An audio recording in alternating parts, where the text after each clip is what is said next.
Camaro Maria, Mama Beauty Game Chichauga.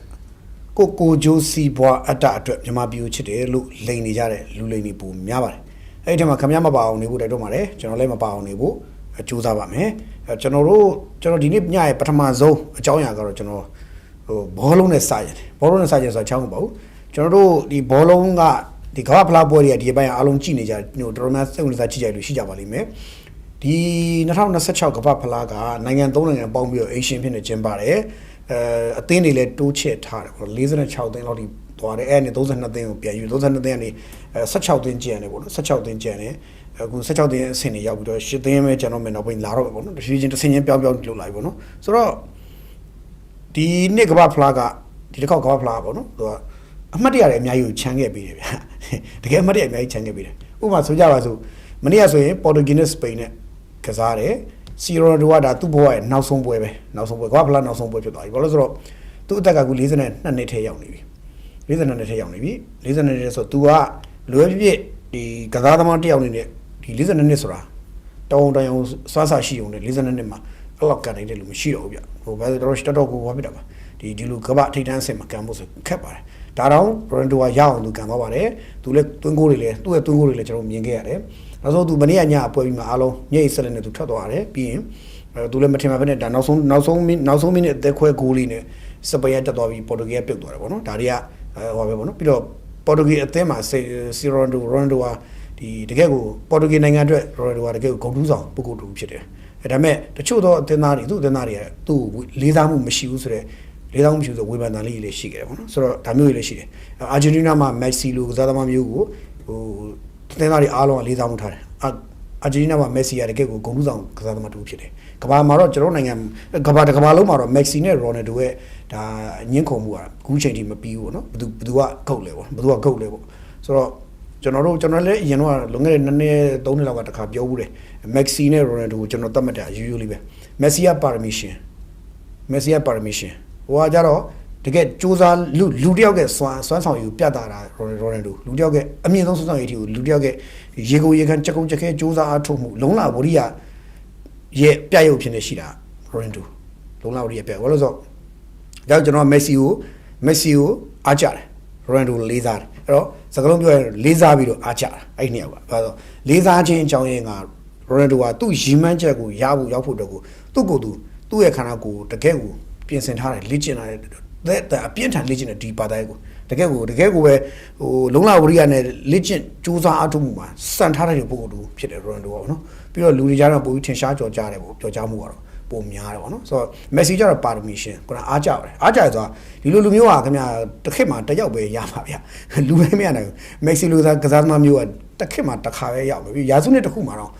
The Yahweh Borlu, Yazimus, Yadunit, no what to Kumar, the Yahweh Borlu, Nanga Jama, the Yahweh Borlu, Shasha, David Archa, General, Private Lu, Ali, Messi, Lady Webita, the Kabapla, Pibitina, Messi Cane, Gunya Mexi, Seguema Game, Messinu, Argentina, Ijigam, Bibo. At Pama,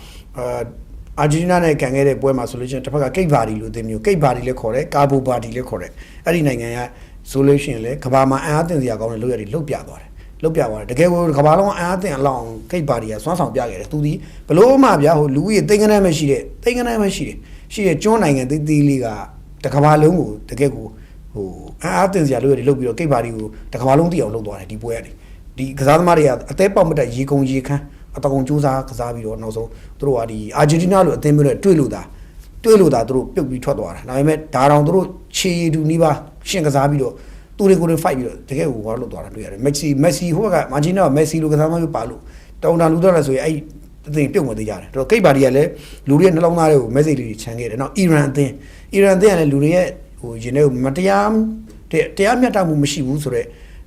Iran Boma, yes, a Chalonelu, Iran Bolon, yes, a Chalone, Lurimiale, Iran there. To go Piazza, part of 2 Mamma Picker. Now, England is with Amania, Palawe, Mexico, be that he had no shit to the no shit to Jaria to the Dure, wow, Naiwesha, tell your own way on Shanagere. Tanuabia, oh, Madia,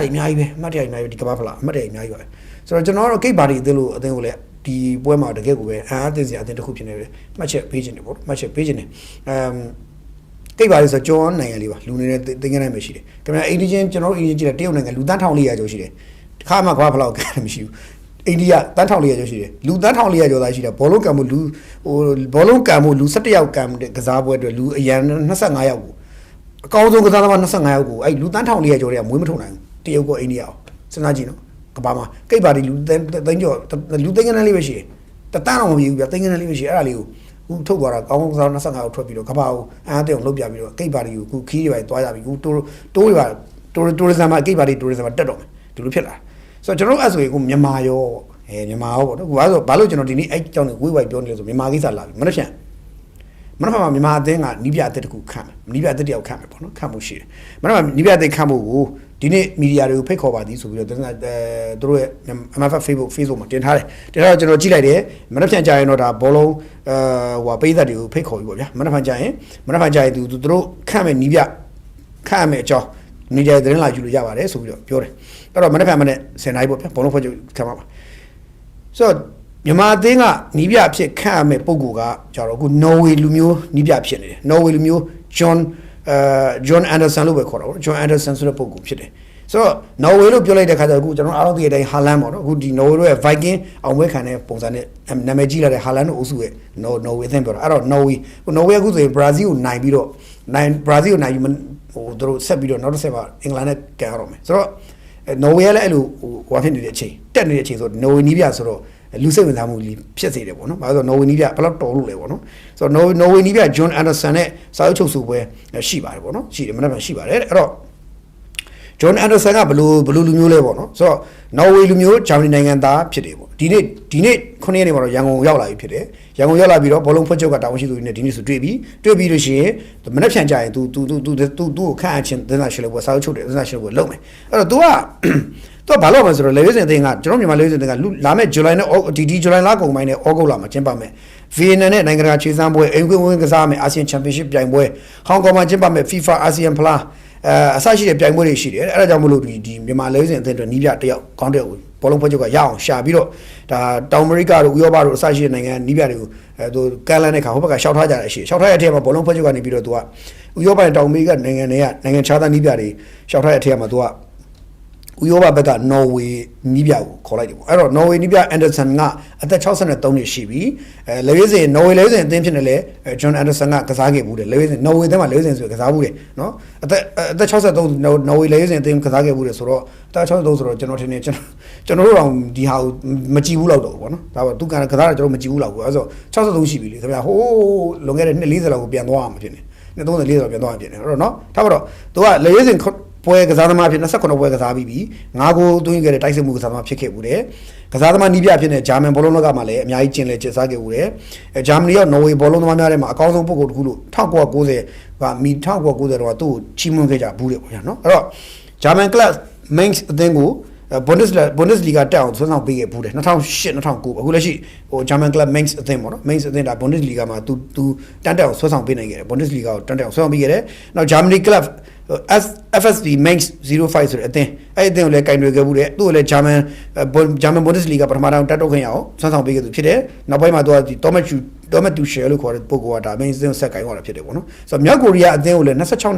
နှစ်ပေါင်း26နှစ်အတွင်းမှာပထမဆုံးချိန်နိုင်ငံခြားသားနီးပြအဖြစ်ကင်တွယ်ပြီးတော့မှသူကဟိုကင်တွယ်ပြီးတော့မှတကယ်မြောက်ကိုရီးယားကိုအဆင့်တန်းတစ်ခုရအောင်သူလုပ်ပေးတယ်1990ပြည့်တဲ့နောက်ပိုင်းမှာပထမဆုံးနိုင်ငံခြားသားနီးပြအဖြစ်ခန့်ခဲ့ရဘူးတဲ့ဒီဟိုနော်ဝေနိုင်ငံသားဖြစ်တယ်ပေါ့နော်အာရှဖလားတွေ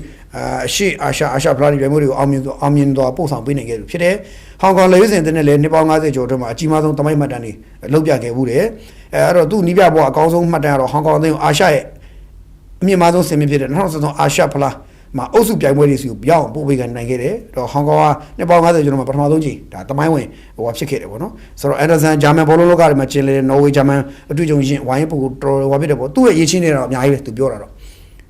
့ဒါပေမဲ့ကျွန်တော်သူ့လည်းသနာတယ်ဗျာနီးပြဘယ်လောက်ပဲရေးချင်းရှိကျွန်တော်သူ့လည်းသနာတယ်ဗျာတကယ်သနာတယ်ဒီနီးပြလဲသူကတော့တော်လိမ့်မယ်ဘဝတစ်ချောင်းလုံးသူလည်းဟိုအကောင်းဆုံးတွေလုပ်ခဲ့တာပဲဒါပေမဲ့မြန်မာပြည်လေးရောက်တော့နီးပြလဲဘွားတွေပြက်တယ်ပြန်နီးပြဘွားပြက်တယ်ဘွားရောက်ပဲကျွန်တော်မယုံသေးတယ်ဒီနီးပြမြန်မာပြည်ရောက်တော့မှဘွားပြက်တယ်ပြန်ဘာလို့ဆိုကျွန်တော်မြန်မာလေဝေးစင်ကစားသမားတွေရဲ့အရေးချင်းလုံနိုင်ဆိုတာကျွန်တော်ခဏခဏပြောတယ်အဲ့ဒါအကုန်ပဲလို့သူတို့မှစွမ်းစအကုန်ပဲမရှိဘူးသူတို့မှစွမ်းစလုံလောက်မရှိဘူးအကုန်ပဲကျွန်တော်တို့ဒီလိုပဲပြောရင်ဒီကလေးတွေအဲ့လေဝေးစင်ကစားသမားတွေကျွန်တော်လည်းတင်းပါပဲကိုယ်နဲ့သာလိုက်ဘောလုံးနဲ့များမတော်တဆကန်ပြီးသူတို့တိုက်ကန်မှာပြောမရအဲ့တော့ခါကြရင် ကျွန်တော်ဆော့စာကုန်မယ်လို့မြင်ရရင်အကြောင်းရပါလို့ဆိုကျွန်တော်တို့မြန်မာဘောလုံးသမားတွေကဒီဗီဇလေးတွေရှိတယ်ကျွန်တော်တို့ပင်ကိုဖြစ်နေတဲ့ဗီဇလေးအဲ့ဗီဇတွေမပြောင်းဘူးဆိုရင်စိတ်တက်ရေးရအောင်မပြောင်းဘူးဆိုရင်ကျွန်တော်တို့ကဘယ်လို့မှကျွန်တော်တို့မြန်မာအသင်းကလေးစင်အသင်းအောင်မြင်ဖို့ဘာမှမဖြစ်နိုင်ဘူးပြီးတော့အခုကျွန်တော်မြန်မာလေးစင်အသင်းလူငယ်လေးတွေပြောချင်တာအခုကိတ်ပါတီလူကာဘိုပါတီလူခေါ်တယ်ကိတ်ပါတီလူအသင်းကိုကြည့်လိုက်သူတို့ဘယ်လောက်ထိအသက်ပေါက်မတက်ကစားပြီးတော့တကယ်ကိုကဘာမှာမှတ်တမ်းဝင်အောင်လုပ်ပြသွားလဲကြည့်လိုက်အဲ့တော့ကျွန်တော်မြန်မာလေးစင်အသင်းကိုလည်းကဘာမှာမှတ်တမ်းဝင်လောက်တဲ့အသင်းတစ်သင်းဖြစ်အောင်တော့ဟိုဒီညီငယ်ညီမငယ်တွေမျိုးစစ်တစ်ခုကလုပ်ကြရမှာဒါပေမဲ့လည်းကျွန်တော်တို့ပွင့်လည်းပဲဒီနီးပြနော်ဝေနီးပြကိုမနှက်ပြန်ခန့်လဲဒီနော်ဝေနီးပြမျက်ရည်ပေါက်ကြီးငယ်နဲ့ထွက်သွားအောင်မထင်တာပဲလို့ကျွန်တော်တို့ကြိုးတော်ခံမှန်းခြင်းသေးတယ်သို့တော်လည်းအစိုးရအကောင်းကတော့ဗာလဲဆိုတော့နော်ဝေနီးပြအနေနဲ့သူလုတ်ပိုင်ငွေပြည့်ပြည့်ဝရပြီးတော့စနစ်တကျသူရွေးမယ်နာမည်ကျော်တွေမကျော်တွေခဏဖဲကွာငါစိတ်ကြိုက်ငါရွေးမယ်ငါစိတ်ကြိုက်မွေးမယ်ဆိုပြီးတော့သူ့အနည်းဆုံး9နှစ်လောက် plan ချခိုင်းပြီးတော့မွေးမယ်ဆိုရင်တော့ဒီစီဂိမ်းကနေနောက်လာမယ်စီဂိမ်းတွေလောက်လို့ရှင်တော့ကျွန်တော်တို့အသင်းအလားတူဖြစ်နေတယ်ပေါ့နော်ဒါမျိုးလို့ရှိရင်မျောလင်းစရာတော့ရှိတယ်ပေါ့ဒီလိုတော့ကျွန်တော်ပြောချင်တယ်အဲ့တော့ဒါကတော့မနေ့ပြန်ကြာရင်တော့ journalist တွေသတင်းတောက်တွေအမှသွားတဲ့ခါကျရင်မေးခွန်းလေးတွေမေးကြလိမ့်မယ်ထင်တယ်ဘောလုံးနီးပြခမ်းမှုတော့သူ့လာစတာဘယ်လောက်ပေးလဲလို့ဘာလို့အစဒါတွေကဟိုတစ်နှစ်ကိုဘယ်လောက်ပေးရလဲဆိုတာတွေသူ့အပေါ်မှာစာချုပ်ဘယ်လိုချုပ်ထားလဲဆိုတာတွေဒါတွေမနေ့ပြန်သိရပါလိမ့်မယ်နော်ဒါလည်းကျွန်တော်ပထမဆုံးဟိုဖြစ်နေတဲ့သဘောဖော်ပြတာပါနောက်တစ်ခုကကျွန်တော်တို့ဒီကျွန်တော်တို့ The Statesman Journal မှာဖော်ပြပြီးသားဖြစ်ပါတယ်ပြီးခဲ့တဲ့စနေနေ့တွေကပါသွားပြီးသားပါဘာလဲဆိုတော့ဘန်အကောင့်ပေါင်း100လောက်ကိစ္စပေါ့နော်ဘန်အကောင့်ပေါင်း100လောက်ကိစ္စကျွန်တော်ဒီနေ့တော့အများကြီးပြောအဲ့ကိစ္စနည်းနည်းပြောရမယ်ဘာလို့ဆို BBC တို့ခုန ARD တို့တော့ဖော်ပြလာပါပြီကျွန်တော်တို့ Statesman ကတော့အစောဆုံးဖော်ပြနိုင်ခဲ့တယ်ပြောရင်တော့ဟိုစနေနေ့ကဖော်ပြခဲ့တယ် Journal မှာဖော်ပြတယ် website မှာတော့မနေ့ကမှကျွန်တော်တက်မယ်ဘာလို့ဆိုကျွန်တော်တို့က Journal ဟာတွေကိုအများနဲ့3-4ရက်လောက်ကြာချားပြီးမှတင်လေးရှိ Journal ရဲ့သတင်းဘာလို့ Journal ရဲ့တီးသန့်သတင်းတွေကလုံးဝတီးသန့်ထားတာကျွန်တော်တို့တကယ် web ဖတ်တဲ့ audience တွေအတွက်ထားတဲ့သတင်းတွေကျွန်တော်တို့တီးသန့်လိုက်ထားတဲ့သတင်းတွေပေါ့ဆိုတော့ကျွန်တော်စနေနေ့မှာတချို့တွေဖတ်ပြီးနေပြီအဲ့ဒါ BBC တို့ARD တို့ဒီနေ့မှစပြီးရေးကြတယ်ဘန်ဟိုကုမ္ပဏီပေါ့ကုမ္ပဏီလုပ်ငန်းလူကုမ္ပဏီလုပ်ငန်းရှင်ပေါင်း90ကျော်ရဲ့ဘန်အကောင့်ပေါင်း100ထက်မနည်းဟာလောလောဆယ်တော့ဒီယာယီဆိုင်းငံ့ခံရပြီးတော့သူတို့ရဲ့ဘန်အကောင့်ထဲဝင်တဲ့ငွေတွေပတ်သက်ပြီးစစ်ဆေးခံနေရတယ်ပေါ့နော်စစ်ဆေးခံရတယ်ပေါ့ဆိုတော့ဖမ်းတာမဟုတ်ဘူးနော်စစ်ဆေးခံရတယ်ပေါ့ဆိုတော့ဘာလို့လဲအဲ့လိုပြောလဲဆိုတော့သူတို့ပြဿနာကြားဖြန့်လို့ခေါ်တဲ့ဒီကြားဖြန့်လို့ခေါ်တဲ့ online လိမ်မှုကနေရတဲ့ငွေတွေစီးဝင်တယ်လို့တန်တရားရှိတာပေါ့နော်ရှိတဲ့အတွက်သူတို့ရဲ့ဘဏ်အကောင့်တွေကိုစစ်တယ်ပေါ့စစ်တာလုပ်တယ်လို့တော့ယာယီဆိုင်ငံခံတော့ဘဏ်အကောင့်နဲ့ငွေထုတ်သုံးလို့မရဘူးပေါ့ဗျာကိုယ်လည်းပြောတော့ကိုယ်ဘဏ်အကောင့်နဲ့ငွေကတခြားလုံးမကိစ္စရဆိုလုံးလို့မရတော့ဘူးအဲ့လိုဖြစ်သွားတာပေါ့ဆိုတော့ဒီကြားဖြန့်နေငွေစီးဝင်တဲ့ပြဿနာတော်တော်ဆိုးတယ်ဘာလို့ဆိုတော့ကြားဖြန့်ရတဲ့ပတ်စံကထားပါတော့ကြားဖြန့်ရတဲ့ပတ်စံကိုကျွန်တော်ပဲထားပါတော့ကျွန်တော်ကြားဖြန့်ရတဲ့ပတ်စံရှိမှဆိုပါစို့နမူနာပေါ့နော်ရှိပြီဆိုကျွန်တော်အဲ့ပတ်စံကိုမြေဝယ်လိုက်မယ်ဆိုရင်အဲ့မြေဝယ်လိုက်မယ်မြေရောင်းတဲ့သူကကျွန်တော်ငွေကိုသူကကြားဖြန့်ငွေမှန်းဘာငွေမှန်းသူမသိဘူးသူ့ကိုပေးတဲ့ငွေသူကသူ့မြေသူရောင်းမယ်အဲ့သူ့မြေသူရောင်းလို့သူကပေးလိုက်တယ်နမူနာအဲ့တော့ဟိုတော့အဲ့ပတ်စံကိုဘာလို့ဆိုတော့ကြီးထမ်းပြီးတော့ညီဖို့ပတ်စံဆိုတော့တိမ်အောင်တောင်းတဲ့ရှိတာမျိုးဒီလိုဒါပေးမလဲဘန်နဲ့ထင်မှာပေါ့အဲ့တော့ဘန်ဆိုတော့အဲ့မှာသူတို့ယုံကြည်စိတ်ချရတဲ့ဘန်တစ်ခုကိုသူတို့သုံးမယ်အဲ့ဘန်တစ်ခုကိုသူကလွှဲထည့်လိုက်မယ်လို့တော့အဲ့ဘန်နဲ့ဝင်သွားတယ်ကိုကဒီဘက်ကမြေစာချုပ်တွေချုပ်ပြီးတော့ပေးလိုက်ပြီအဲ့တော့ဟိုဘက်ကလည်းမြေရောင်းတဲ့ပတ်စံကိုသူကဘန်နဲ့ထည့်လိုက်ပြီအဲ့ပြီးလည်းပြောသူဘန်နဲ့ပတ်စံတွေရောက်ပြီဆိုပြီးသူကထုတ်မလို့သွားတဲ့ချင်းအစာပိုင်းတော့ရနေပြီနောက်ပိုင်းလည်းရောက်ခဏကျပိတ်သွားတယ်နမူနာပြောနေတာနော်ပိတ်သွားတာဘာဖြစ်လို့လဲဆိုဘန်ကပြောတယ်လူကြီးမင်းဘန်အကောင့်ကယာယီဆိုင်ငံခံထားရပါတယ်ဘာလို့ဆိုတန်တရားဖြစ်ဖွယ်ငွေကြီးစီစဉ်မှုဆိုတာမျိုးပေါ့ဗျာဆိုတော့တွားအဲ့ဒါမျိုးတွေကခုနလူ100လောက်100ကျော်ထက်ဘန်ကောက်မောင်း100ကျော်ထက်မနေဖြစ်နေတယ်လို့သိရတယ်လုပ်ငန်းရှင်တွေပါကုန်တယ်အဲ့တော့ဘီလီယံပေါင်း90ကျော်လောက်ရှိတယ် total ငွေကဘီလီယံ90ကျော်လောက်ရှိတယ်လို့ခံမှန်းနေကြားမိတယ်ပေါ့နော်ဆိုတော့တလောက်များတဲ့အမောင်းတွေအဲ့လိုဖြစ်ကုန်တာဆိုတော့တချို့တွေကဘာမသိဘူးမသိပါမသိနေခံလိုက်ရတယ်ဒီကြားဖြန့်ငွေလို့ဘယ်လိုသိနိုင်မလဲပေါ့နော်ဘယ်လိုသိနိုင်မလဲပေါ့ဘာလို့ဒီလူတယောက်ကကားသွားဝယ်မယ်ရတယ်သူ့ပတ်စံနဲ့သူကကားတိတ်1000တန်ကားသူသွား1500 1000ခု1000မရဘူးဟောတာဖစ်တော့1000ပြည့်နေပြီဆိုတော့အဲ့တော့သိန်း2000 3000လောက်နဲ့သူကားတစ်စီးသူပြေးဝယ်သွားဝယ်မယ်သူကားရောက်မယ်ရှိုးတော့ဒါကားသမားရှိုးတော့သူကားရောက်မယ်သူသိတာသူ့ကိုလာပြီးကားလာဝယ်တယ်သူ့ပတ်စံလာပေးတယ်အဲ့ပတ်စံသူကားရောက်လိုက်တယ်သူပတ်စံသူဘန်နဲ့လွှဲခိုင်းတယ်ဟိုကဘန်နဲ့လွှဲပေးတယ်နော်ဟိုထားပါတော့ဘယ်လောက်တောင်းပေးမှဘယ်လောက်ပေးကျန်တာဘန်နဲ့လွှဲဆိုအဲ့လွှဲတယ်ဒါပေမဲ့ဟိုတစ်ဖက်ကလူကငွေကကြားဖြတ်ငွေဖြစ်နေတာသူဘယ်လိုလုပ်သိမလဲပေါ့မသိနိုင်ဘူးပေါ့နော်ဆိုတော့အဲ့ခါမျိုးကြတော့နေထိုင်နေဟိုကောင်တန်တရားရှိတယ်ဒီဘက်မှာအကုန်ဆွဲစီဆိုတော့ဒီဘက်ကလည်းတိုင်ပလိန်တူတစ်ခေါက်တော့အဲ့လိုမျိုးကြီးဖြစ်နေတယ်လို့ကြားတယ်အဲ့တော့နိုင်ငံတော်အကြီးအကဲတာဝန်ရှိသူတွေပြည်ထောင်တာဝန်ရှိသူတွေဗဟိုဘဏ်တာဝန်ရှိသူတွေစသဖြင့်တာဝန်ရှိသူတွေအနေနဲ့စစ်ဆေးရမယ်မှန်တယ်စစ်ကိုစစ်ရမယ်ဒါတန်တရားဖြစ်လို့စစ်ရမယ်သို့တော့စစ်ပြီးရင်ဒီဘက်ကသက်ဆိုင်ရာကာယကံရှင်ကခိုင်လုံခိုင်မာတဲ့အထောက်ထားတွေပြနေတယ်သူ့ငွေဟာခိုင်လုံခိုင်မာတဲ့ထောက်ထားပြနိုင်ပြီဆိုရင်သူ့ငွေဒီသူဒီရိုးရိုးသားသားဒီကြားဖြတ်နေမဆိုင်သူရိုးရိုးသားရောင်းဝယ်လို့ရင်းနဲ့ကောင်းကောင်းဝယ်လို့ရင်းနဲ့သူ့ဟာသူလိန်တဲ့လူရဲ့ငွေရောက်လာဆိုရှင်းကျွန်တော်တို့ထောက်ထားပြနိုင်ပြီဆိုရင်တို့လည်းဘာမှအရေးမယူသင့်ဘူးလို့မြင်တယ်နောက်တစ်ခုကသူ့ငွေကြီးကိုလည်းပြန်ပြီးတော့ကာလတစ်ခုပြန်သုံးခွင့်ပေးဖို့လိုအပ်တယ်ပေါ့နော်လိုအပ်တယ်နောက်တစ်ခုကဒီကြားဖြတ်လုပ်တဲ့ကောင်ကသူကားဝယ်သွားရင်သူကားယူပြီးထွက်သွားမယ် အဲ့တော့သူကားကိုပဲပိတ်ရမှာလို့ကျွန်တော်တို့နားလည်ထားတယ်သူကကြားဖြတ်လို့တယ်ကားဝယ်တယ်သူကားဝယ်တယ်ထားပါတော့နမူနာကားဝယ်တယ်သူကားယူသွားတယ်အဲ့ဒီကြားဖြတ်လို့တဲ့ကောင်ရဲ့ငွေကိုနောက်ကိုပြန်လိုက်ပြီးဒီကောင်ဘယ်သူလဲမင်းလွှဲခဲ့တဲ့ကောင်အဲ့ကောင်ပြန်လိုက်ပြီးအဲ့ကောင်တော့ကသူသုံးတဲ့ကားသူရောင်းလိုက်တဲ့ကားနံပါတ် Chelsea နဲ့ကားနံပါတ်ရှိတယ်ဗျာမင်းရောင်းလိုက်တဲ့ကားနံပါတ်ကဘယ်လောက်လဲအဲ့ဒီကားနံပါတ်ဘယ်လောက်လဲโอเคအဲ့ကားနံပါတ်နဲ့အဲ့ကားရဲ့ရောင်းလမ်းမှာတွေ့ဖမ်းပိတ်လိုက်အဲ့ကောင်အဲ့ဒါမျိုးပေါ့အိမ်ဆိုလဲဘယ်မင်းအိမ်နံပါတ်ဘယ်လောက်လဲမင်းရောင်းလိုက်အိမ်ကျွန်တော်ဒီအိမ်ရောင်းတော့အဲ့အိမ်ကိုသွားချက်ချင်းချိတ်ပိတ်ဒါကြားဖြတ်ငွေအဲ့တော့ငွေရတဲ့လူကတော့မင်းကတော့ငွေရသွားထားရတော့မင်းအခွန်ဆောင်ဒါပေမဲ့ဟိုကောင်ကြားဖြတ်အိမ်ကိုသိမ်းသွားတယ်အဲ့ကောင်အိမ်ကိုသိမ်းအဲ့လိုလေးပိုင်ရမှာပြစ်မှုကျူးလွန်သူကိုပဲဓာတ်ရိုက်အရေးယူနိုင်တဲ့ပုံစံမျိုးသွားမှဖြစ်ပြီးတော့ဒီဘက်ကဂျားညက်သွားတဲ့ပုဂ္ဂိုလ်ပေါ့နော်သူပစ္စည်းလေးသူရောင်းရသေးတယ်ပစ္စည်းလေးရောင်းလိုက်ရတယ်ဆုံးရှုံးသေးတယ်ငွေလည်းဖွက်တော့မရဘူးကြားဖြန့်ကြီးပါသူအထင်ခံရတယ်ဆိုပြီးတော့သူလည်းနစ်နာတယ်ပေါ့ဗျာတကယ်ဖြန့်ရင်တော့ကင်ပေါ့ဗျာတကယ်မဖြန့်နိုင်ဟာမျိုးဆိုရင်တော့ဒါနည်းနည်းလေးတော့ဟိုအစိုးရအနေနဲ့တက်ညံစဉ်းစားဖို့လိုအပ်တယ်လို့ကျွန်တော်တို့မြင်နေပေါ့နော်အဲ့ဒါမျိုးခုစစ်နေလို့ကြားတယ်ပေါ့ကြားတယ်ဆိုတော့ကျွန်တော်တို့ရှိမှာတော့statesman မှာတော့ပေါ်ပြပြီးပြီတိုးတော့အဲ့တော့လည်းကျွန်တော်တို့သက်ဆိုင်ရာအားလုံးဖွဲ့စည်းမေးပါတယ်သူတို့မဖြေပါဘူးမဖြေတော့ကျွန်တော်တို့လည်းမဖြေတဲ့အားလေးကိုထည့်ရေးရပါတယ်ဒီလိုတော့ရှိတယ်ပေါ့နော်ဆိုတော့ဒါလေးလည်းထည့်စဉ်းစားဖို့ပြောချင်တာပေါ့နော်အဲ့တော့ဒါမျိုးအပိတ်ခံရတဲ့ဘဏ်ကောက်နေမြန်မာနိုင်ငံမှာဘယ်လောက်များလဲမင်းတကယ်လည်းရှိတယ်ကြားဖြန့်ခေါင်းစဉ်နဲ့ရောဒီအချမ်းဖက်လှုပ်ရှားမှုဆိုပြီးတော့အချမ်းဖက်နဲ့ဆက်ဆက်ပါတယ်ဆိုပြီးတော့ဟာမျိုးတွေရောအဲ့ဒါမျိုးတွေလည်းအများကြီးဖြစ်တယ်အဲ့ဒါမျိုးတချို့ဘဏ်ကောက်နေဆိုလဲအပိတ်ခံရပြီးတော့သူတို့ခင်ဗျာဟိုတခြားလို့လုပ်လို့မရမသိသူတို့ကပြုံးမှုကျူးလွန်ထားတယ်လိုမျိုးကြီးဖြစ်ပြီးတော့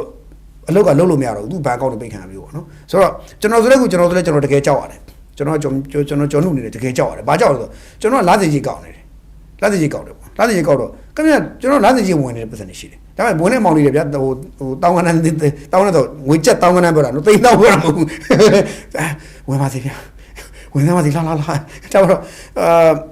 ့ငွေချက်တောင်းကနေငွေချက်သိန်းကနေလေးတွေပေါ့နော်ဒါလေးရုပ်နေအဲ့ဒါပေမဲ့တကောင်ကောင်ကလည်းကိုယ်ကင်ထက်လိုက်ကင်ကျင်သွားမှာကိုလှုပ်ချင်ပေါ့နော်အဲ့ဒါကိုကကြောက်ရသေးတယ်ပြီးတော့ကို KB အကောင့်ကြီးလည်းလူကသိတယ်ဘန်ကတော့သိမသိဘူးတိုးတော့အဲ့တော့ကြောက်ရတာပဲဘာလို့ကျွန်တော်ပစ္စည်းရောင်းနေလေပစ္စည်းတစ်ခုရောင်းနေကျွန်တော်ကဂျာနယ်ရောင်းနေဂျာနယ်ဝယ်လို့ရှိတယ်အမြင့်ကတဲ့ပုံမှန်နဲ့လှုပ်ထက်လိုက်ရင်ကိုခွန်အောင်ပါအဲ့တော့အခုဒီလိုမျိုးမှာဂျာညက်နိုင်တဲ့အခါတွေကအများကြီးရှိတယ်ဒီဂျာဖြန့်နေဂျာဖက်တွေပေါ့နော်ဆိုတော့ဟိုတော်သတိထားရတယ်ကျွန်တော်တို့လည်းအခုတော်သတိထားရတယ်ရန်တမ်းပြီးကိုရုံးရတာတွေအစားအသေးချမှားတယ်အခစ်ကိုကလေးကခင်ဗျာအကောလောကလင်ငကြစ်တွေတကယ်လူမိုက်လူရန်ကားတွေတကယ်ကိုဟိုပေါက်တကယ်လို့တဲ့ကောင်တွေပုံများတဲ့အခါလူကောင်းသူကောင်းတွေဂျာညက်ကုန်တယ်အဲ့တော့လူကောင်းသူကောင်းတွေလည်းစိတ်တော့ကရောက်ရတယ်ဒီလိုမျိုးပေါ့နော်အဲ့တော့ဒီဘန်ကောင်ပေါင်း100ကျော်ကိစ္စမျိုးဆိုလို့ရှိရင်လည်းဒါလူကောင်းသူကောင်းတွေပါနေကောင်းပါနေလိမ့်မယ်ဒီထက်မှာလည်းပါနေတဲ့သူတွေဆိုရင်စိတ်မကောင်းဖြစ်ရတယ်သူတို့စိတ်ထိခိုက်ရတယ်ပေါ့နော်နည်းတကယ်ဖြန့်နိုင်ကြားဖြန့်လို့တဲ့ကောင်ဆိုရင်တော့လေဒါကတော့အရေးယူခံမှာပဲချအဲ့ဒါတော့လုပ်အောင်ပေါ့နော်ဆိုတော့ဒါကြောင့်ခုနနိုင်ငံတော်အနေနဲ့ရေးယူမယ်ဆိုရင်လေဒီကြားဖြန့်ငွေနဲ့ရပြီးတော့ပစ္စည်းဝယ်တဲ့ကောင်ဝယ်တဲ့ပစ္စည်းမှာကားဝယ်ရင်ကားအဲ့ကားကိုပိတ်ပလိုက်အဲ့ကားကိုတခါတည်းလမ်းမှာတွေ့ဖမ်းကားကိုဖမ်းပြီးတော့တခါတည်းကားကိုသိမ်းလိုက်တော့အိမ်ဝယ်အဲ့အိမ်ကိုချိတ်ပိတ်သိမ်းအဲ့လိုသိမ်းပလိုက်မှာဒီအိမ်ရောင်းလိုက်တဲ့သူရဲ့ငွေကိုကြတော့မင်းအခွန်ဆောင်ဖြူသွားအောင်ခွန်ဆောင်ဒီလိုမျိုးပြန်လုပ်အောင်ပါပေါ့နော်နောက်တစ်ခုကတခုပါပဲဒါမရွှေမပြောင်းနိုင်သောပစ္စည်းကပြဿနာမရှိဘူးလိုက်ပြီးတော့ချက်ချင်းနေရာပြန်လိုက်မိတယ်ရွှေပြောင်းနိုင်သောပစ္စည်းကြိုင်ပြဿနာရှိတယ်ရွှေပြောင်းတဲ့ပစ္စည်းကအမှားထားပါတော့ရွှေတွေစိတ်တွေဝယ်သားကြီးဆိုပါတော့ခင်ဗျရွှေဆိုဒီတဝါတော့ဖြားတော့ဝယ်ချသွားရင်ဝယ်ပြီးပြန်သေးသွားရင်ဘာမှလုပ်လို့မရတော့အဲ့ဒါဆိုသွားပြီအဲ့ဒါမင်းရွှေတိုင်းမေးမယ်မင်းဘယ်သူရောင်းတဲ့လူနာမည်ပါမယ်အဲ့ဒီလူနာမည်နဲ့သူရွှေရပေးတယ်အဲ့ကောင်ဘယ်ပေါ်လဲအဲ့ကောင်နောက်ကိုလိုက်ပတ်လိုက်မယ်အဲ့ကောင်ရွှေမှာထားမှမသိတော့မနေလိုက်ရမှာအဲ့ဒါမျိုးပေါ့ကားဆိုရင်တော့လမ်းပေါ်မှာသူကမောင်းမှာဖြစ်တယ်သူသိနိုင်တယ်အိမ်ဆိုရင်တော့ရွှေမလာတယ်သိနိုင်တယ်ဒါမျိုးတွေပေါ့အဲ့တော့သူမရွှေပြောင်းတဲ့ပစ္စည်းတွေကတော့လုပ်လို့ရရင်မဲ့ဒီရွှေတွေစိတ်တွေဝယ်သွားတာမျိုးကြောက်တွေဝယ်သွားတာမျိုးဆိုရင်တော့ပြဿနာရှိတယ်အဲကြောင့်ကြားဖြတ်တဲ့ပတ်သက်တော့ဇင်းမြစ်ကိုတေးအောင်တော့အသေးတော့လိုက်ရမှာတေးချတယ်အသေးချတော့လိုက်ရမှာတေးချတယ်ပေါ့နော်တိုးတော့လဲဒါတော့ဖွဲ့စည်းတွေနဲ့ဒီအပြစ်ရှိသူကိုအပြစ်ယူရမှာဖြစ်တယ်တိုးတော့လဲအပြစ်မရှိသူကိုအပြစ်ယူမိတာမျိုးဟာကြတော့လဲဒီထိခိုက်ခံစားရတာကတော့ဒီအပြစ်မရှိသူတွေစိတ်နှလုံးထိခိုက်ခံစားမှုတွေဖြစ်စေတတ်ပါတယ်ဒါကြောင့်ဟိုအပြစ်ရှိလို့အပြစ်ယူတာပြဿနာမရှိဘူးအပြစ်မရှိဘဲနဲ့ဒီခြေနှောင်ထားသလိုမျိုးခုနဒီဆွဲဆက်ထားသလိုမျိုးလှုပ်ထားကြီးကြတော့ဒါအပြစ်မရှိတဲ့သူတွေစိတ်နှလုံးထိခိုက်ကြည်ဝေးစရာဖြစ်စေတတ်တယ်ဒါလေးတော့ထည့်ပြီးစဉ်းစားပြီးတော့ဟိုပပနဲ့လောက်ကြကြိုက်ကြဖို့ပဲသက်ဆိုင်ရာအာဏာဖွဲ့စည်းတွေတိုက်တွန်းပါတယ်ကျွန်တော်ကဒီလိုလေးဂျုံညာတို့ထည့်ပြတော့ဗောနော်နောက်တစ်ခုကဒါလေးကျွန်တော်ပြောပြီးနောက်တစ်ခုကဘာထပ်ပြောမလဲဆိုတော့ဒီငင်းချိုင်းကိစ္စတွေမတိုင်ဘူးဗောနော်ငင်းချိုင်းကိစ္စတွေမတိုင်ဘူးကျွန်တော်ဒီနေ့ငင်းချိုင်းနဲ့ပတ်သက်တဲ့သတင်းတွေဗောနော်လက်နက်ကင်ပရိခါတွေပတ်သက်တဲ့သတင်းမတိုင်ဘူးကျွန်တော်ဒီနေ့ထည့်ပြောမယ်တစ်ခုဘာလဲဆိုတော့တက်ငယ်မဒိန်ကိစ္စကဲထပ်တပြန်တက်ငယ်မဒိန်ကိစ္စကျွန်တော်အခုပြောရတော့မယ်ဆိုတာအချားမဟုတ်ဘူးထပ်တပြန်မှာငါးနှစ်သမီးလေးကိုတက်ငယ်မဒိန်ကျူးလွန်နဲ့တပ်ဖြတ်တယ်အဲ့ဒီပုံကိုပေါ့ဗျာအဲ့ဒီကောင်ပေါ့အဲ့ကောင်ကတည်သွားပြီတဲ့ဆိုတော့ကျွန်တော်လည်းဘာပြောမှမသိတည်သွားပြီဆိုကျွန်တော်လည်းဟာဘာဖြစ်တာလဲပေါ့တည်သွားပြီဆိုတဲ့ကျွန်တော်စတည်ရတော့ကျွန်တော်လည်းသက်ဆိုင်ရာအာဏာဖွဲ့စည်းလို့ကျွန်တော်တို့အတီးပြုတ်တယ်ပေါ့နော်အတီးပြုတ်တဲ့ခါကျတော့ဟုတ်တယ်တည်သွားပါတယ်တဲ့နော်အဲ့ဒီကိစ္စက ကျွန်တော်တို့ပြန်အစကောက်ရရင်နော်အစကောက်ရရင်နော်အဲ့တော့အားလုံးမှတ်မိကြမယ်ဒီကောင်ကနော်ဒီကောင်ကထားတဲ့ဘက်မှာရှိတဲ့9နှစ်သမီးလေးပေါ့နော်ထားတဲ့9နှစ်သမီးလေးကိုဒီကောင်မရင်းကျင်ပြီးတော့လူတက်တယ်ပေါ့နော်လူတက်မရင်းကျင်လုပ်တယ်လုပ်တော့အခုသက်ဆိုင်ရာဟိုဟာတွေသူ့ဘာမှမိလဲဆိုတော့ဟိုဘကိုရိုက်စာကြီးနတ်တလင်းမြို့နယ်မှာမိတယ်နော်နတ်တလင်းမြို့နယ်မှာမိတယ်မိတော့သူ့ကိုနတ်တလင်းမြို့မှာရှိတဲ့ဗိုလ်ချုပ်လမ်းပေါ်မှာပေါ့နော်သူကဦးကြောင်လုံနေတော့အဲ့ထိုးရုံနာရှိတော့ဦးကြောင်လုံလို့ဒီကောင်ကောက်ပြီးတော့ဖမ်းပြီးဆက်လိုက်တော့ဒီကောင်ကဒီထန်းတော်မှာ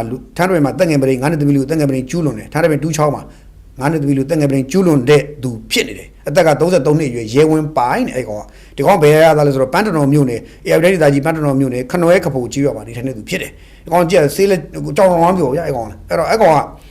င်ကအခုအဲ့လိုကလေးကိုတက်ငယ်ပရိကျူးလွန်နဲ့နဂတ်ကိုဆွတ်ဖြုတ်ပြီးတော့လောင်းတတ်တယ်ပြီးတော့နဂတ်ဆွတ်ဖြုတ်ထွက်ပြေးတယ်အလောင်းဆွတ်ပြစ်တယ်ဆိုတော့တက်ငယ်ပရိကျူးလွန်နဲ့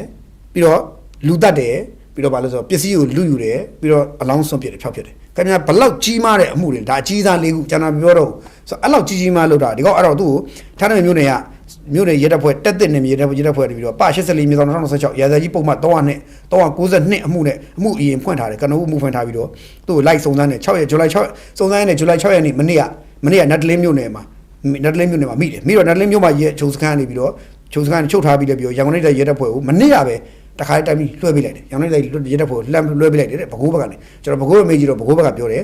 ရန်ကုန်တိုင်းဒေသကြီးစိုးဖွဲ့မနေ့ကပဲတခါလွှဲပေးလိုက်တာပါတဲ့ဆိုတော့သူတို့ဘက်မှာတော့လွှဲပေးလိုက်ရင်မလို့သူတို့တော့မဆိုင်တော့ဘူးဆိုတော့ရန်ကုန်တိုင်းဒေသကြီးစိုးဖွဲ့ဘက်ကိုကျွန်တော်မေးလိုက်တယ်ရဲတပ်ဖွဲ့ကိုနော်ကျွန်တော်မေးလိုက်တော့ရဲတပ်ဖွဲ့ကဘာပြောလဲဆိုတော့ဒီကောင်တေသွားပြီတဲ့မှန်ပါတယ်ဒီကောင်တေသွားပါပြီတဲ့တေသွားပြီဆိုဟာတေသွားပြီဆိုဘယ်လိုဖြစ်တာလဲဘယ်လိုတေရလဲပေါ့နော်ကျွန်တော်ကဒီကောင်တေသွားရဲဆိုရင်ဘာဖြစ်လို့တေရလဲပေါ့ကျွန်တော်စဉ်းစားပြီဘာဖြစ်လို့တေရလဲပေါ့ဘာလို့ဒီထင်အောင်ထင်မှားဖြစ်နိုင်တယ်ဒီကောင်တေသွားရဲဆိုကိစ္စရဲတပ်ဖွဲ့ပေါ်ထင်အောင်ထင်မှားဖြစ်နေရဲရပဲတမင်လို့သလားဘာလားဆိုထင်အောင်ထင်မှားဖြစ်သွားနိုင်တယ်အဲကြောင့်ကျွန်တော်ကရှင်းလင်းမေးရဘာဘယ်လိုဖြစ်တာလဲပေါ့နော်ဆိုတော့ပြောပါတယ်သူကဟွာတဲ့ပြောရရင်တော့ဒီကောင်ကဒီကနေ့ညနေဆောင်မှာဖြစ်တာဒီကောင်ကဘာလို့လဲဆိုတော့သူပြစ်မှုကျူးလွန်ထားတဲ့နေရာဖြစ်စဉ်ဒါနဲ့ပတ်သက်ပြီးတော့ပေါ့နော်သူကဒီဖြစ်မှုကျူးလွန်ခဲ့တဲ့နေရာဒီနေ့ညနေဆောင်မှာတည်တာညနေဆောင်ပါပေါ့နော်ဒီနေ့9ရက်ညနေဆောင်ပြစ်မှုကျူးလွန်ထားတဲ့သူ့ရဲ့ဒီအခင်းဖြစ်စဉ်ဖြစ်ခဲ့တဲ့နေရာရဲ့အဲ့ဖြစ်တဲ့အချိန်မှာဝတ်ထားတဲ့ဝတ်စားအဲ့ဝတ်စားတွေချုပ်ပြီးတော့သူကဖြောက်ထားတယ်ပေါ့တနေရာမှာသူကတိမ့်ထားတော့ဒီအခင်းဖြစ်တဲ့ကျူးလွန်တဲ့အချိန်မှာသုံးခဲ့ဝတ်ခဲ့တဲ့ဝတ်စားပြီးတော့ဒီသူ့ရဲ့ဟွာတွေပေါ့နော်အခင်းဖြစ်စဉ်ဖြစ်အဲ့အကြောင်းကိုသူရက်တပ်ဖွဲ့ပြန်ပြီးသူရှင်းပြခိုင်းပြီးတော့ဒီဝတ်စားတွေထားခဲ့တဲ့နေရာကိုလိုက်ရှာကြည့်တယ်ပြီးတော့ဒီကောင်ရဲ့ဝတ်စားမှာဟိုတုပ်ပိုးရှိမရှိပေါ့သူစစ်တယ်တုပ်ပိုးရှိမရှိဆိုသွားစစ်တယ်ဒီကောင်အဝတ်ထဲမှာတုပ်ပိုးရှိမရှိဘာလို့သူအဲ့ဒါမှချင်းမှာတော့ဒါမျိုးရှိတယ်တုပ်ပိုးရှိမရှိသွားစစ်တဲ့အခါမှာစစ်ဖို့အတွက်ဒီကောင်ကိုသူအခင်းဖြစ်တဲ့နေရာကိုဒီကောင်ပြောတဲ့နေရာကိုသွားတယ်သူအင်ကြီးတွေဝတ်စားမှာထားပါတယ်အဲ့သူအခင်းဖြစ်တဲ့အင်ကြီးတွေချုပ်ပြီးတော့သူဘယ်မှာဖွက်ခဲ့ပါလဲဆိုတော့အဲ့နေရာပေါ့ဗျာအခင်းဖြစ်စဉ်နေရာကိုတက်တေကံပစ္စည်းတွေကိုသွားသိမ်းဖို့အဲ့နေရာကိုသွားတဲ့အချိန်မှာသွားရင်းနဲ့အဲ့ဒီကောင်ကနည်းနည်းလေးလစ်ပြီလဲဆိုတော့ချက်ချင်းဒီကောင်ထွက်ပြေးဖို့ကြိုးစားတယ်ထွက်ပြေးတော့ရဲကနောက်ကလိုက်နဲ့ပြစ်လိုက်တယ်အဲ့တော့ထွက်ပြေးဖို့ကြိုးစားတယ်ရဲကနောက်ကပြစ်လိုက်တယ်ဟိုသေသွားတယ်နော်ရဲကပြက်တာပေါ့မပြစ်လို့မရတော့ဘူးလေခင်ဗျာထွက်ပြေးသွားမှာတော့ဘယ်လိုလုပ်မလဲထွက်ပြေးတော့အဲ့တော့ပြက်ကောခုသေသွားပြီသေတော့ခုသေမှုသေခင်းနဲ့မှုဖွင့်ထားတယ်နော်ဆိုတော့ပြောရတော့ဟိုသူကိုယ်တိုင်လည်းတက်ငယ်မင်းသူကျုံထားတယ်ဝန်ခံထားတယ်ပြီးရင်သူ့ပြစ်မှုကကြီးတယ်ဆိုတော့သူသိပုံရတယ်ပေါ့ဗျာရဲတပ်ဖွဲ့ပြောတော့သူ့ပြစ်မှုသူကြီးပုံရတဲ့အတွက်သူဘယ်လိုပဲဖြစ်မလွတ်ဘူးဆိုတာသူသိတယ်သေကိုသေမှသူသိတယ်အဲ့တော့ဒီလိုမျိုးအခင်းဖြစ်ရနေရအကြောင်းအရာကိုသွားရှင်းပြရဲနဲ့လင့်ပြေးလိုက်လို့လွတ်သွားရင်လွတ်နိုင်သေးဆိုလို့ပြီးတော့သူမျောနေချက်ရှိမှာပေါ့ဗျာအဲ့တော့ထွက်ပြေးတာပေါ့ပြေးဖို့ကြိုးစားပြေးတော့အကယ်ဟုတ်တယ်လေဒါခင်ဗျာစဉ်းစားကြည့်မတော်စားအဲ့လိုလွတ်အောင်ထွက်ပြေးသွားပြီးတော့တပုံနေပြေးသွားပြီးတော့ PDF လုတ်လိုက်ရင်ဘယ်နဲ့လုံးလဲပြေးလို့ရင်ဘာမှလုံးမရတော့အဲ့လိုဆိုတော့ဒီကောင်ကထွက်ပြေးဖို့ကြိုးစားတဲ့ခါမှာရဲတပ်ဖွဲ့ကမပြေးဘူးတားပြီမရဘူးဗျနောက်ဆုံးကျတော့ရဲပြစ်လိုက်ရတယ်ဘလို့မရပြစ်လိုက်ရတယ်အဲ့တော့ဒီကောင်တေသွားတယ်အဲ့မှာပဲအခင်းဖြစ်ရနေမှာပဲထားတယ်ပဲတေသွားတယ်ပေါ့နော်တေသွားတယ်ဆိုတော့ဘာဆက်ပြောမှမသိတော့ဘူးပေါ့နော်တေသွားတယ်ဆိုဘာဆက်ပြောမှကိုမသိဖြစ်သွားတော့အဲ့တော့အမှုကတော့တေမှုတေကပြောင်းဖွင့်လိုက်ရတယ်ဒီကောင်တေမှုတေကအဲ့တော့ဟိုနောက်ဆက်တွဲကတော့ရဲတပ်ဖွဲ့ဘယ်လိုသက်ဆက်ပြီးကြိုက်တွယ်ပဲလဲဒီဟာကိုဒီအမှုဒီကောင်တေတာတော့ထပ်ပြီးအမှုမိန့်ချအောင်မလားပေါ့နော်ဘယ်လိုလုံးမလဲတော့မသိဘူးလောဆယ်တော့တေသွားကြပြီပေါ့နော်ဒီကောင်တေတံပေးရမယ်ဆိုပြီးကျွန်တော်တို့အားလုံးတော်တော်များတချို့ပြောခဲ့ကြတယ်လို့ပဲတေတံတော့တရားခွင့်ရတော့မပေးလိုက်အောင်ရဲတပ်ဖွဲ့ကတော့ဒါဟိုသူတို့ဟိုထွက်ပြေးပြီးတော့ခုခံမှုကြိုးစားတော့လောက်ရတော့ဗောနော်လောက်လိုက်တာဖြစ်သွားတယ်ဗောနော်ဆိုတော့ထွက်ပြေးတယ်ခုခံမှုလည်းကြိုးစားတယ်ဗောဗျာပြောရတော့ထွက်ပြေးတယ်ဆိုမှတော့ဒီလိုပြေးမလားရဲကိုဖက်သူတုံးပြီးတော့ပြေးတာမျိုးဗောဒါကိုပြောတာအဲ့တော့ဆိုတော့ခင်ဗျာဘယ်လိုလုပ်ရတော့မလဲဟိုအဲ့ရဲကလည်းလန့်ဖြတ်ပြီးကြိုက်ထိတ်တာတိုင်းဆိုသွားတာဗောနော်ဆိုတော့ တဘောကတော့ဒီကောင်ချုပ်သွားပြီးသွားပြီပေါ့သူများကမဟုတ်တာလုတ်ခဲ့တယ်ကောင်တိုးတော်လဲလူတို့ကတော့ဒီကိစ္စကိုကျင်းနေမှာတော့မဟုတ်ဘူးအဲဆိုဒီကောင်ဒီလိုနဲ့တည်လို့မရဘူးလေဒီကောင်တော့နဲ့မတန်ဘူးပေါ့ဗျာဒီရိုးရိုးတည်တော့နဲ့မတန်ဘူးဆိုတာမျိုးတိလူတွေကတော့ခံစားမိဖြစ်လိမ့်မယ်တိုးတော်လဲတည်တာတည်သွားပြီဆိုတော့ဘာမှလုပ်လို့မရတော့ဘူးဗျာနော်ဆိုတော့ဟိုစိတ်ထဲမကောင်းတော့ကလိမလေးတော့ကတော့စိတ်မကောင်းဘူးပေါ့နော်စိတ်မကောင်းလို့တရားရုံတရားသူကြီးတရားရုံမရောက်လိုက်ဖ ೇನೆ ဒီဂျာမန်တူတေကတော့စိတ်တော့မကောင်းပါဟိုကလေးပါတွေစိတ်မကောင်းဖြစ်ရပါဒီကောင်ကတော့ဘယ်လိုပြောမှတော့မသိဘူးပေါ့လောဆိုတော့အဲ့လိုလေးသတင်းသိရပါတယ်အဲ့တော့လက်တက်ဖွဲ့လဲဒါဒီကိစ္စနဲ့ပတ်သက်လို့သိဟိုပါပြင်တော့သိစိတ်သူထပ်ထုတ်ပြန်သက်ရှိနေထပ်ထုတ်ပြန်ပါလိမ့်မယ်နော်ဒါတော့ဒီကိစ္စပြောတာပါနောက်တစ်ခုကတော့ကျွန်တော်တို့ဒီထွန်းမြတ်နိုင်ကိစ္စကျွန်တော်စပြောရမယ်ထွန်းမြတ်နိုင်ကိစ္စဆိုတော့အချားမဟုတ်ဘူးထွန်းမြတ်နိုင်နဲ့ပတ်သက်ပြီးတော့ဒီဘင်္ဂလားဒေ့ရှ်မှာမီဒီယာတွေကမေးတယ်နော်ဘင်္ဂလားဒေ့ရှ်မှာမီဒီယာတွေကမေးကြတယ်ပြောရရင်ဘင်္ဂလားဒေ့ရှ်သတင်းတောက်တွေကထွန်းမြတ်နိုင်နဲ့ပတ်သက်ပြီးတော့သူဘင်္ဂလားဒေ့ရှ်အစိုးရကိုမေးတာနော်မေးတာပြောရတော့ဘင်္ဂလားဒေ့ရှ်ကပြောဒီနိုင်ငံခြားရေးဝန်ကြီးဒေါက်တာခါလီလူရာမန်ပေါ့နော်ဒေါက်တာခါလီလူရာမန်သူကသတင်းစာရှင်းလင်းပွဲတစ်ခုလုပ်တယ်ပေါ့နော်ဆိုတော့လုပ်တဲ့အခါမှာဇူလိုင်9ရက်နေ့ကသတင်းစာရှင်းလင်းပွဲမှာသတင်းတောက်တွေနဲ့တွေ့တဲ့အချိန်မှာသတင်းတောက်တွေကသူ့ကိုဝိုင်းမေးတာဗာလဲဆိုတော့အေးအကြမ်းဖက်ကောင်းဆောင်ထွန်းမြတ်နိုင်ပေါ့နော်ထွန်းမြတ်နိုင်အေးကောင်းဆောင်ထွန်းမြတ်နိုင်ကတိုက်ပွဲတက်မတော်ကချစ်ပြစ်လိုက်တဲ့လက်နက်ကြီးနဲ့ပြစ်လို့လေးနဲ့ပြစ်လိုက်လို့ဒဏ်ရာရပြီးတော့လေးနဲ့ပြစ်တဲ့ခါမှာဒဏ်ရာရပြီးတော့ဘင်္ဂလားဒေ့ရှ်မှာလာဆေးကုနေတယ်လို့သတင်းရတယ်အဲ့တော့အဲ့ဒါမှန်လားမှားလားဆိုပြီးဘင်္ဂလားဒေ့ရှ်နိုင်ငံခြားရေးဝန်ကြီးဌာနနိုင်ငံခြားရေးဝန်ကြီးဒေါက်တာခါလီလူရာမန်ကိုဘင်္ဂလားဒေ့ရှ်မီဒီယာတွေကမေးတာနော်အဲ့ဒါကိုဘေးတော့ဘန်ကဲ post သတင်း website ကဖော်ပြလာဒီနေ့9ရက်နေ့မှာဖော်ပြလာတယ်9ရက်နေ့ကမေးတာတဲ့နော်အဲ့တော့နိုင်ငံခြားရေးဝန်ကြီးကအဲ့သတင်းတောက်တွေကအဲ့လိုမေးတော့နိုင်ငံခြားရေးဝန်ကြီးကဘာပြောလဲဆိုတော့ဘင်္ဂလားဒေ့ရှ်နိုင်ငံမှာရှိနေတယ်လို့အေးကောင်းဆောင်ထွန်းမြတ်နိုင်ရှိနေတယ်လို့ပြောတဲ့ခါမှာ तू ကသူ့အနေနဲ့အစိုးရအနေနဲ့ဘာချက်လည်းမရှိပါဘူးတစ်ချက်ဘာချက်လည်းမရှိပါဘူးတဲ့ပြီးတော့ဒီကိစ္စနဲ့ပတ်သက်ကျွန်တော်မှစီမှာဘာသတင်းချက်လည်းမရှိဘူးတဲ့ပြီးတော့ဘာထက်ပြောလဲဆိုတော့မရှိဘူးပေါ့နော်ပြီးတော့ဘာထက်ပြောလဲဆိုတော့စေကူနေရာမျိုးတွေပါလေမရှိဘူးပေါ့ဗျာဒါမျိုး तू ပြန်ညင်းတာတွေ့ရတယ်ပြောရင်တော့ထွန်းမြတ်နိုင်တို့ရှိမှာစေကူနေရာမရှိဘူးပေါ့ဗျာဒီလိုမျိုး तू ပြောတာမရှိဘူးပေါ့တို့ရှိမှာဆိုတော့ဒီကိစ္စကဟိုပြောရရင်ကြာဟိုနည်းနည်းတော့ဟိုဦးလေတော့ဖြစ်သွားပြီဒီမေကွန်မေးကြတဲ့ကသတင်းတောက်တွေကဒီဘင်္ဂလားဒေ့ရှ်မှာရှိတဲ့သတင်းတောက်တွေသတင်းမေးတယ်ဆိုတာကအကြောင်းရှိတယ်ဟိုအားနေရနေအပြည့်ပြည့်ထမေးတာမဟုတ်ဘူးအကြောင်းရှိလို့မေးကြတာပေါ့နော်ဆိုတော့ဒီလိုမေးတဲ့အခါမှာမေးကြတဲ့ကအဖြေကသူ့ဘောသူရှိနေပြီသားဖြစ်နေတယ်သတင်းတောက်တွေသိနေပြီသားလို့ခေါ်တယ်ဘာလို့တချို့အကြောင်းအရာတွေကဗျာပြည်တွင်းမှာမြန်မာပြည်ထဲမှာလည်းဒီကိစ္စသတင်းထွက်နေတယ်။ထွန်းမြတ်နိုင်ကိုကျွန်တော်တို့သိရသလောက်ပေါ့ထွန်းမြတ်နိုင်ကိုကျွန်တော်ခွင်တစ်ခုဗျာကျွန်တော်မေးနေအဲ့နေရာဘယ်နေရာမသိဘူး။ကြောက်တော်လားပါလား။ကြောက်တော်လားတောင်ကုတ်လားအဲ့တနေရာကြောက်တော်ထင်တယ်ဗျ။အဲ့မှာဒီကောင်ရောက်နေဆိုတာတိလို့ဆိုပြီးတော့တက်ကလေနဲ့ထုထလိုက်တာ။ထုတဲ့သူဒဏ်ရာရသွားတယ်ဆိုပြီးတော့ဒဏ်ရာလို့သူစီးကုဟိုထွက်ပြေးရတယ်ပေါ့။စီးကုအရေးပေါ်ခေါ်သွားပြီးတော့ဘင်္ဂလားဒေ့ရှ်မှာသွားစီးကုရပါတယ်ဆိုပြီးတော့သတင်းတွေကပေါ်လို့ရိုက်သွားတယ်။ပေါ်လို့ရိုက်သွားတော့မြန်မာပြည်မှာလည်းပေါ်လို့ရိုက်သွားတဲ့ခါကျတော့ဘင်္ဂလားဒေ့ရှ်မှာရှိတဲ့ဘင်္ဂလားသတင်းတောက်တွေကလည်းတော်လည်းရှင်းရှင်းလေးပဲအမေထွန်းမြတ်နိုင်ကိုဒီလိုမျိုးငါတို့ဘင်္ဂလားဒေ့ရှ်ကုဝင်ပေးကြလားဆိုရယ်တန်တရားထွန်းမြတ်နိုင်ဟိုသတင်းတောက်တွေမှာရှိလာရှိတော့သူကလည်းရှင်းရှင်းလေးပဲဒီဒေါက်တာခါလီလူရာမန်နိုင်ငံခြားရေးဝန်ကြီးကိုသူကတဲ့ကိုမေးတော့တာသူကတဲ့မေးတော့တာပြောတဲ့မေးလိုက်တဲ့ခါကြာမှာပဲသူကမဟုတ်ဘူးလို့သူကအဲ့တော့မှညင်းတာသူ့မှာအဲ့ဒါနဲ့ပတ်သက်ပြီးဘာချက်လည်းမရှိပါဘူးမဟုတ်ပါဘူးလို့မညင်းမနဲ့မဟုတ်ပါဘူးလို့ညင်းတာထက်သူကသူပြောတဲ့စကားလုံးကနည်းနည်းအဓိပ္ပာယ်ရှိတယ်ဗျမဟုတ်ပါဘူးလို့ညင်းတာထက်သူကဒီကိစ္စနဲ့ပတ်သက်ပြီးကျွန်တော်စီမှာဘာအချက်လက်မှမရှိပါဘူးတဲ့ဘာသတင်းချက်လက်မှမရှိပါဘူးဆိုတဲ့သဘောမျိုးပြောလိုက်တော့သူကစဉ်းစားကြရတော့ဖြစ်သွားတာပေါ့နော်သူ့အနေနဲ့ဘင်္ဂလားဒေ့ရှ်နိုင်ငံခြားရေးဝန်ကြီးအနေနဲ့ရှိပါတယ်လို့ရှိရင်တော့ရှိပါတယ်လို့သူပြောမလားပေါ့နော်ရှိရင်ရှိပါတယ်ဘာလို့ဘင်္ဂလားဒေ့ရှ်မီဒီယာတွေကတော့နည်းနည်းတော့စိတ်ထဲမှာတန်တရားတော့ကြီးသွားလိမ့်မယ်ဘာလို့ဒီကောင်ဒီလိုပြောင်းညင်းနေပြီဆိုရင်ဒီကောင်ညင်းနေပြီဆိုရင်နည်းနည်းပြဿနာရှိတယ်ဒီကောင်ညင်းတဲ့ပုံစံကြည့်ပြီးတော့ညင်းနေပြဿနာရှိတယ်ပေါ့ကောင်လေးတစ်ခုပဲအဲ့ဒါမျိုးအဲ့တော့ပြီးတော့ဘင်္ဂလားဒေ့ရှ်အနေနဲ့ကအေးထွန်းမြတ်နိုင်အေးကောင်းအောင်ထွန်းမြတ်နိုင်ဘင်္ဂလားဒေ့ရှ်မှာဆေးကူနေတာဆိုရင်တကယ်ဆေးကူနေတာကိုရှိတယ်ဆိုရင်ပေါ့ဗျာအဲ့ဒါကိုကုနေပါတယ်လို့သူပြောရင်ဘင်္ဂလားဒေ့ရှ်နိုင်ငံဘာဖြစ်သွားမလဲဆိုတော့အဲ့တော့မြန်မာအစိုးရနဲ့ဘင်္ဂလားဒေ့ရှ်နိုင်ငံကြားမှာပြောရရင်တော့လုံးဝဘာဖြစ်လို့မြအစေးမကတော့တေချာပေါက်သူဒီဟိုပြောစရာဖြစ်သွားပြီတာတမန်ရေးရမှာထိပြီအဲ့တော့သူကလည်းရှိလည်းမရှိဘူးသူညင်းပါပဲဘာလို့တစ်ချိန်တော့သူတို့ဘလို့ဖြစ်မရှိဘူးညင်းပါခင်ဗျာခုတရုတ်ကိုသွားပြောရလေတရုတ်ကနေစားမှာရှိတဲ့လက်နက်ကိုင်အုပ်စုတွေတရုတ်ပြည်တွေခဏဝင်နေဆိုကိစ္စပြောရင်တရုတ်ကလည်းမသိဘူးပြောမှာထိုင်းရောက်သွားမင်းထိုင်းလည်းမသိဘူးပြောမှာရှင်းလေးဘာလို့မသိဘူးလဲဆိုတော့သူတို့ဒီအချမ်းဖက်အားပေးတယ်မဟုတ်ပါဘူးလို့ပဲသူကကဘာကိုကြီးညာထားရတာအဲ့တော့သူတို့ကလည်းညင်းပါပဲရှိလည်းညင်းပါပဲဆိုမညင်းရင်သူတို့ရဲ့နိုင်ငံပုံရိပ်ထိမယ်အဲ့ကြောင့်သူတို့ညင်းကိုညင်းရလိမ့်မယ်အဲ့တော့ပြောရရင်တော့ထုံးမြတ်နိုင်စေးကူနေဆိုတဲ့ကိစ္စဒီဘင်္ဂလားဒေ့ရှ်မီဒီယာတွေကတောင်စိတ်ဝင်စား ဖြစ်နေပြီဆိုတဲ့သဘောရှိတယ်ပေါ့နော်ဆိုတော့ထွန်းမြတ်နိုင်တကယ်ပဲဒီတက်ကလေးနဲ့ပြစ်တဲ့အချိန်မှာတကယ်ပဲထိသွားပြီးတော့ဒဏ်ရာရနေပြီလားပေါ့နော်ဒဏ်ရာရသွားပြီလားသေလူရောဖြစ်သွားလားဘာဖြစ်လဲပေါ့ဒါကတရေကတော့ဖြစ်နေပြီသို့တော့ဟိုဒီကိစ္စနဲ့ပတ်သက်လို့ရခိုင် AA ဘက်ကလည်း AA တွေဘက်ကလည်းဒါနဲ့ပတ်သက်လို့ခိုင်ခိုင်မှာညှင်းချက်ထုတ်ထားတာလည်းမတွေ့ရအောင်ပြီးတော့ထွန်းမြတ်နိုင်ကိုယ်တိုင်လည်းပြီးတော့ဂျွန်လာတွေကပြီးခဲ့တဲ့ဂျွန်လာ first week လောက်ကတည်းကထွန်းမြတ်နိုင်ပျောက်နေပြီမီဒီယာအထက်မှာလုံးဝမတွေ့ရတော့ဘူးပြီးတော့အဲ့မတိုင်ခင်လည်းထွန်းမြတ်နိုင်ကနောက်ဆုံးလက်နက်ကြီးထိတယ်လို့ဆိုတော့လေးနဲ့ပြတဲ့လက်နက်ကြီးထိတယ်ဆိုတဲ့သတင်းကြားပြီးတဲ့နောက်ပိုင်းကစပြီးထွန်းမြတ်နိုင်မြေပြင်မှာသူ့ဓာတ်ပုံရောဗီဒီယိုရောအတန်ရောဘာမှမတွေ့ရအောင်ဖြစ်ပြီးတော့ဟိုပျောက်နေတော့အမှန်ပဲထွန်းမြတ်နိုင်ပျောက်နေတော့အမှန်ပဲပျောက်နေတာအမှန်ပဲအဲ့တော့တကယ်ပဲဒီလက်နက်ကြီးထိသွားတာလားဘောနော်ထိသွားတာပြီးပြောစရာဖြစ်လာဘာလို့ပြီးတော့ဘာလို့ထပ်ပြောလို့ရဆိုတော့ရခိုင်ပြည်နယ်မှာအေးထွန်းမြတ်နိုင်အပေါ်မှာရခိုင်တိုင်းသားတွေရခိုင်တိုင်းသားပေါ့တိုက်ပြူတကယ်ချစ်တဲ့ရခိုင်သားစစ်ရခိုင်မြေချစ်တဲ့ရခိုင်သားစစ်တွေကကြတော့ထွန်းမြတ်နိုင်ကိုကြည့်မြင်အောင်ထွန်းမြတ်နိုင်ကြောင့်ငါတို့ရခိုင်ပြည်ပြတ်ပါတယ်လို့သူတို့သိလာကြတဲ့ခါကျတော့ထွန်းမြတ်နိုင်ဘယ်သွားလဲဘာလို့လဲဆိုတော့တချို့လူတွေကဘာလို့ကြလဲဆိုတော့ဒီသတင်းတွေကိုပြီးမအောင်တက်ကလူရှိရောက်မရောက်ပို့တော့တာတခါလေကျွန်တော်တို့စီကိုရောက်ထွန်းမြတ်နိုင်ဘယ်ရောက်နေပြီလို့ဆိုဓာတ်ပုံတွေပ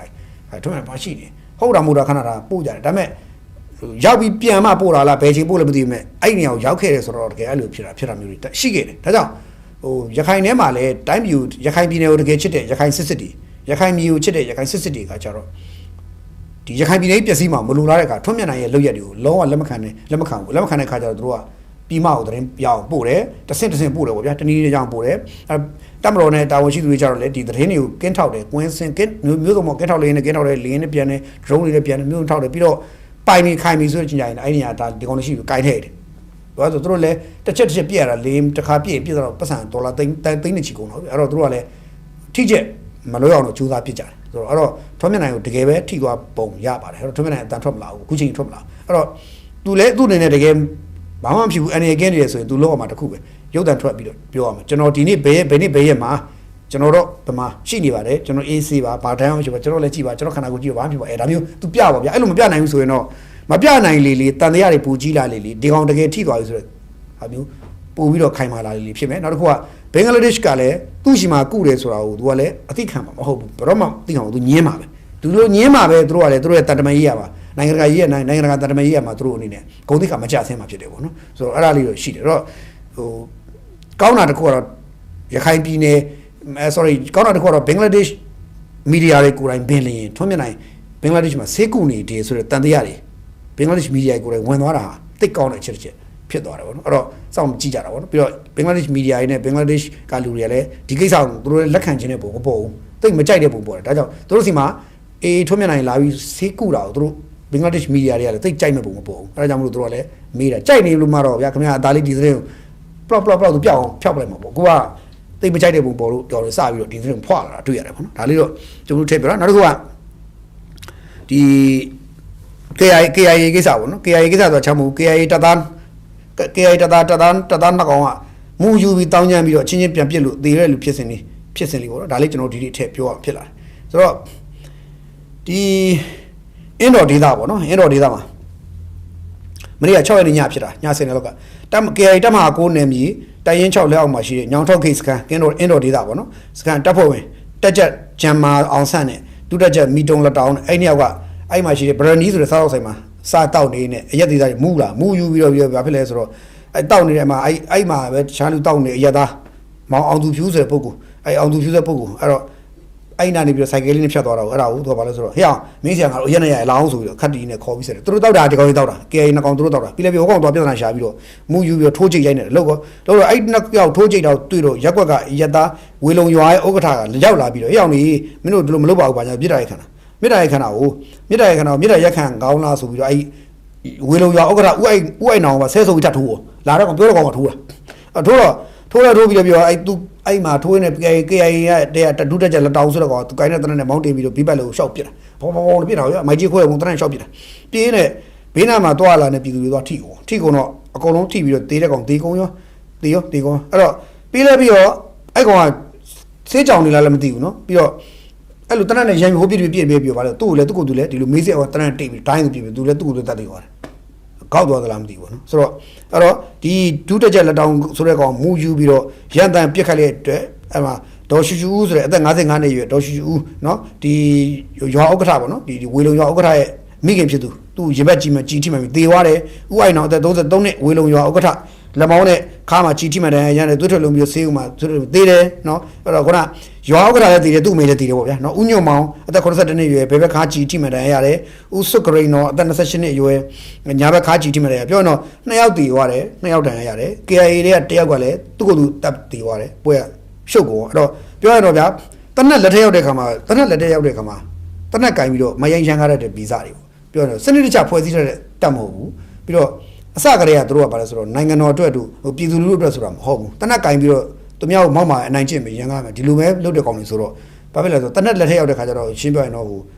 လူမိုက်လူရန်ကားစိတ်တွေကဇာတွေပေါ်လာပြီးတော့မဆိုင်တဲ့ပြည်သူတွေကပြစ်တာခတ်တာရှောက်လို့ပေါ့မိုက်ကြီးခွဲပြစ်ခတ်တာဖြစ်ကိုတေးကုန်ပြီပေါ့နော်အဲ့တော့ဒါဖြစ်ကုန်တယ်အဲ့ဒါကို KIA ရဲ့ပြောလိုက်ရင်စက်ကြီးတွေကြော့တယ်စက်ကြီးတွေပြောတယ်သူတို့ကပြီးသူတို့ကအကြီးကြီးတွေပြောတယ်အခုတကယ်ကြတော့သူတို့ပေါက်ကဲလို့တယ်အဲ့ဒါသူတို့အုပ်စုဖြစ်နေအဲ့တော့သူတို့တွေမထိနိုင်ဘူးဗျာဒါတွေအဲ့တော့ပြည်သူလူထုကြားမှာတော့ KIA ကဖားကတ်မှာအဲ့ကချင်ဒေသမှာ KIA ကတဖြည်းဖြည်းနဲ့လူတွေမုန်းတဲ့အဖွဲ့ဖြစ်လာနေပြီပေါ့နော်အဲ့တော့အဲ့ဒါမှခင်ဗျားတို့ချစ်ကြတယ်ဆိုရင်လေချစ်တဲ့ကောင်တွေနေနဲ့ဘာရထားလို့မေးရမှာဖြစ်တယ်နော်โอเคအဲ့တော့ဒါနောက်တစ်ခုကကျွန်တော်တို